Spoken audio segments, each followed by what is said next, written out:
皆さんこんにちは。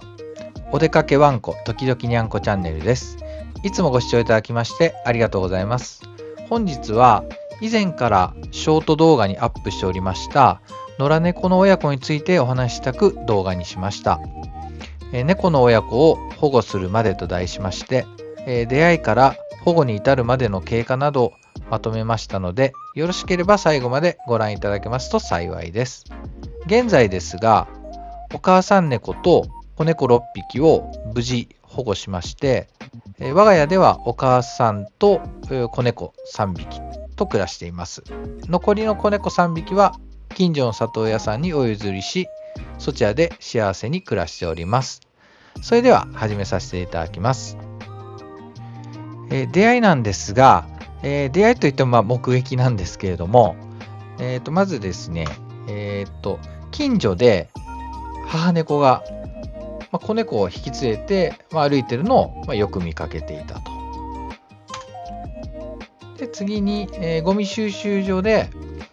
母猫が、ゴミを漁っているのを見かけたと。で、我が家の、庭が、この猫さんたちの通り道になっていたのでよく見かけていたというのが、最初の出会いです。次にですね、私の野良猫に対する、考えということで、私は今チワワ2匹と一緒に生活しておりまして、これまで猫に触れ合うことっていうのがなく過ごしてきました。ですので、猫に興味があまりなければ、一緒に暮らすということも、想像したこともありませんし、猫に対してそんな何の感情もないっていう状態でした。で、猫を飼育したことがない、猫と素人という人間ですね。で、嫁さんが、サンシャイン池崎さんの保護猫活動のお手伝いしているのを、テレビで見ていましたので、それを夕食時に見るくらいの程度でした。ただ漠然と見ていたという感じですね。で、恥ずかしながらですね、私、野良猫を保護する活動のことや、それに従事されている方々については、ほぼ何も知らなかった、知識がなかったっていう状態でした。野良猫っていうのは、ほっとかれているものなんだろうなっていうぐらいで思っていました。で、私はどちらかというと、野良猫は放っとけば、どっかに行くから、餌をあげなくていい。どちらかというと野良猫を追っ払ってるような、そういう考え方の人間でした。ですが、口述する保護のきっかけを通じて、考え方が180度ガラリと変わりました。少なくとも野良猫を保護する活動が、素晴らしいことであるというふうに思えるようになりました。次に、保護をするきっかけなんですけれども、町内の方々と町内会長をおよび、区役所に、相談をしておりまして、で TNR 後に、町内で、地域猫として育てることで、話が進んでまとまっていたんですね。が、しかしですね、一軒のお家だけちょっと考え方が、変わられたということで、反対をされてしまったんですね。その理由は、以前にそのお宅がですね、野良猫に、車を傷つけられ、余計な修理費がかかったとの、ことである。で、その時に、そのおっちゃんなんですけども、断固反対すると。そのうち、もうどこかに行くから、絶対に餌をあげるなというふうに言われてしまって、で、全会一致が得られず、地域猫の計画は、そこで頓挫してしまったということですね。で、私は正直あんまり知らなかったんですけど、この TNR っていう活動、一応内容を書いておきます。で、私が住んでいる京都市は、条件を満たせば無料で、去勢避妊手術ができると。で、この TNR の活動、皆さんご存知だと思うんですけれども、T がトラップ捕獲の T ですね。で、N がニューター、虚勢避妊手術。で、リターンが元の場所に戻すということで、これ私も後から聞いて知ったんですけど、このリターンっていうのが、適当に近場に返すっていうことではなくて、意外と結構厳密に元いた場所に本当に戻さないといけない。例えば、5丁目とかでこう捕獲した猫をですね、手術後に、例えば隣の区画というか、6丁目とか、そういったところに戻すのは、ダメということですね。それをやると、遺棄っていう、罪に問われる可能性があるということで、このリターンは本当にもっと捕獲した場所に戻さないといけないっていうことがあるみたいですね。で、すでにですね、地域猫にする前提で、ご飯をあげていましたので、今更引き返すこともできずですね、すでに我が家には2匹のチワワがいましたので、なかなかこの猫を引き取るっていうことが難しいということで、ちょっと困り果ててしまったと。っていう状態になりまして、で、そして数日後ですね、近くのゴミ収集所でお母さん猫が、ゴミを漁っていたのですが、そこでちょっと衝撃的な光景を目の当たりにしました。で、なんともうガリガリに、痩せ細ってたんですけど、お母さん。お母さんが猫がですね、ビニール袋を噛みちぎって、食べてたんですね。その後すぐに吐き出しちゃいましたけど、ちょっとあまりにも衝撃的で、そしてまた数日後にもまた同じ光景を見てしまったんですね。で、お母さん猫が、おっぱいをあげるためにですね、必死で生きようとしている姿に心を打たれまして、で、もう僕たちしかいないでしょと。家族まとめてもう面倒見ると。そう決心しました。反対した方、もう逆にありがとうと。もうおかげで決心できたわと。そういうふうに思いましたね。という経緯で、猫の親子7匹を保護することとなりました。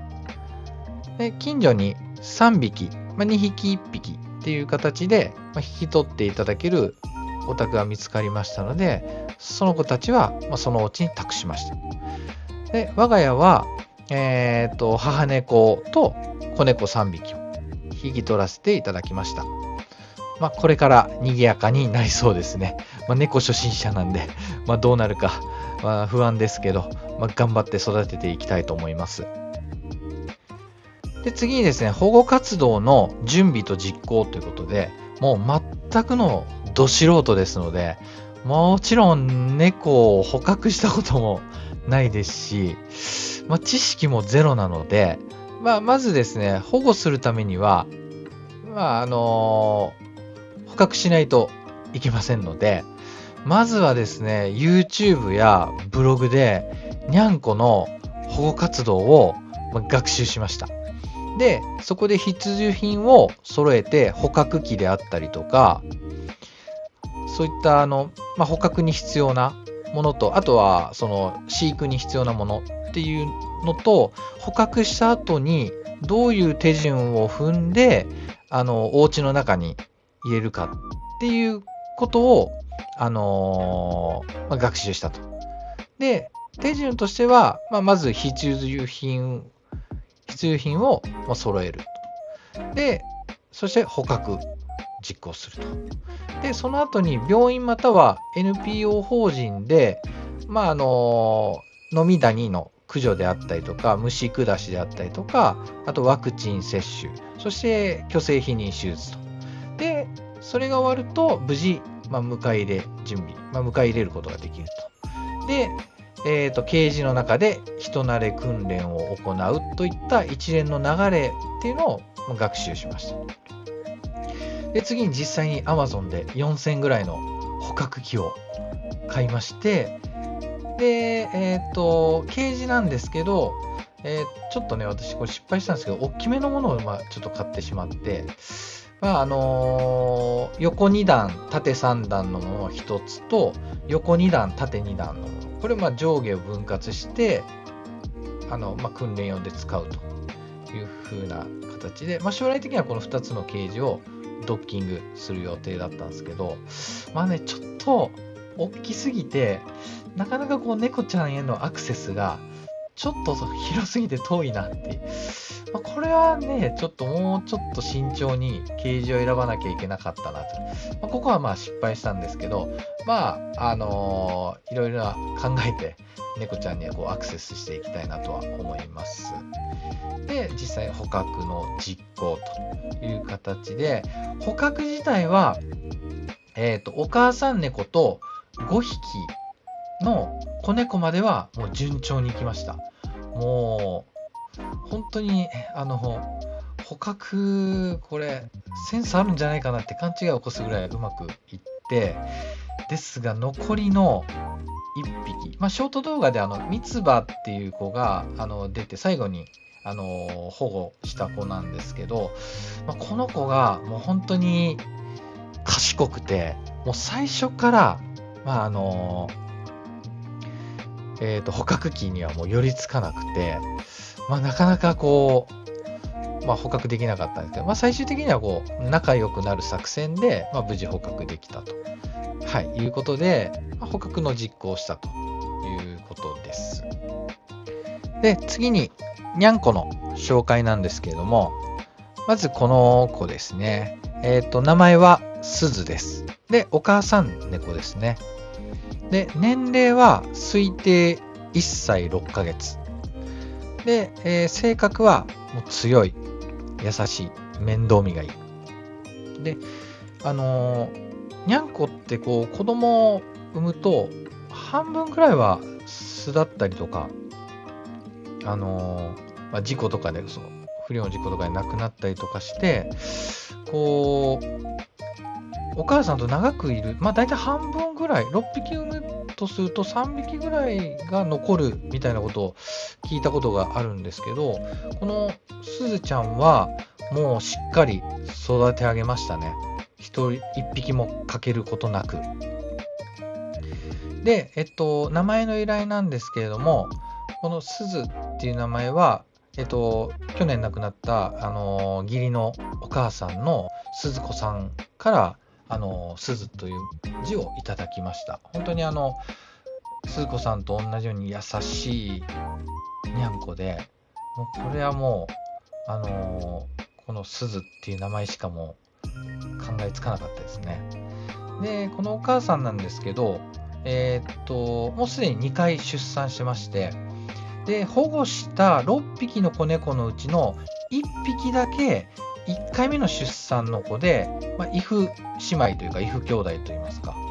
そういった子が1匹混じってましたね。で、残りの5匹の子は2回目の出産ということで、これは近所の猫が住み着いてた場所があったんですけど、住み着いているとか寝床といいますか、そこをよく見てた方が、もうずっとこの猫ちゃんを、すずちゃん家族をずっと観察されてまして、ほぼほぼ、間違いないだろうということで、これお母さんのすずちゃんですね。この保護猫活動は、このお母さんを助けたくて、始めた活動ですので、無事このすずちゃんが保護できて本当に嬉しいですね。で、次に琥珀ですね。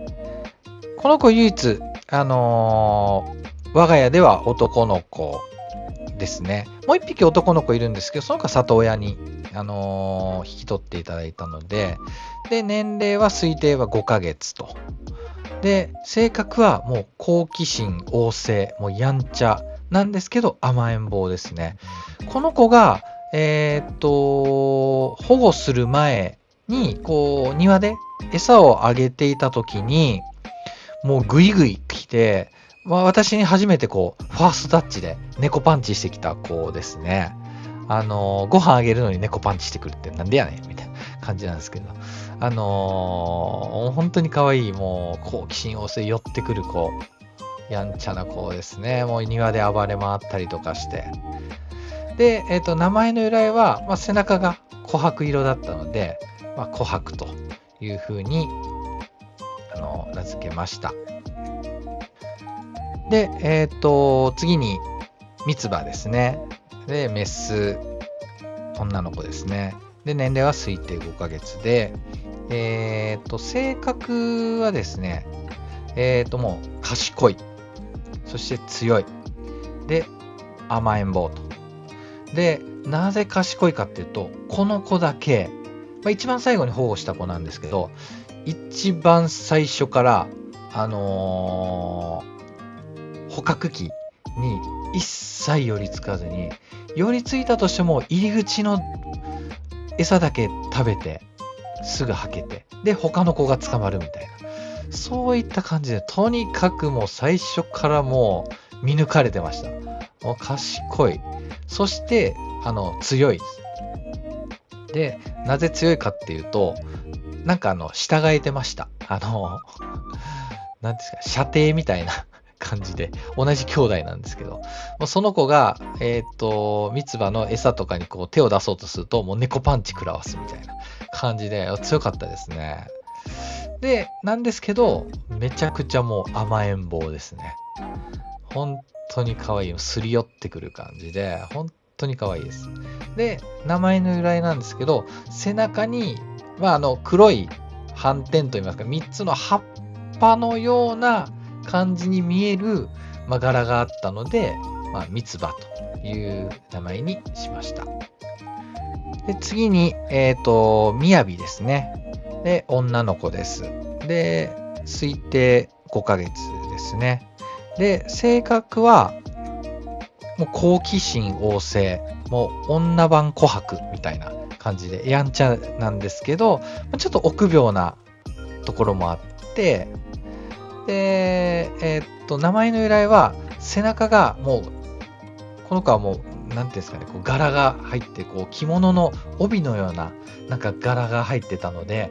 みやびというふうに、こう名付けました。で、特徴は、胸元に蝶ネクタイのような柄があるんですね。これがね、むちゃくちゃ可愛いんですよ。本当にもう正面から見たら蝶ネクタイしてるような感じに見えまして、本当にこの子はもう、もしかしたら家の中で一番暴れん坊というか、もう、なんですか、やんちゃと言いますか、いたずら子と言いますか、そういった感じで本当に可愛いですね。でも、こうなんか上で暴れてるんで、ダーッとこう行くと、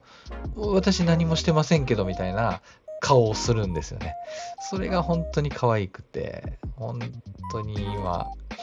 もう早くこう、慣れてほしいなってもう思ってますね。本当にこの子可愛いですね。で、最後に現在の状況なんですけれども、すずちゃんと琥珀とみやびは2階のケージで3匹一緒に、暮らしています。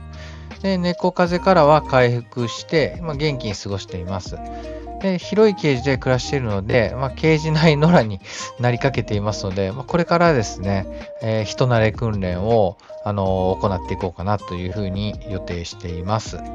で、三つ葉なんですけれども、保護した直後に、2階にいるお母さん猫が猫風邪をひいていたため、1階のケージにも隔離し、そこで猫風邪が収まるまで待機していたんですけれども、結局三つ葉も猫風邪ひいてしまいまして、療養しました。で、現在はほぼ完治しています。で、1階のリビングでケージから出して、下にいるチワワ2匹たちと、少しずつ一緒に過ごす訓練を始めています。ということですね。で、以上が野良猫の親子を保護するまでと近況報告になります。で、今後もですね、このチャンネルではこの子たちの成長する動画をアップしていきたいと思いますので、よろしければチャンネル登録のほどよろしくお願いいたします。それでは次回の動画でお会いしましょう。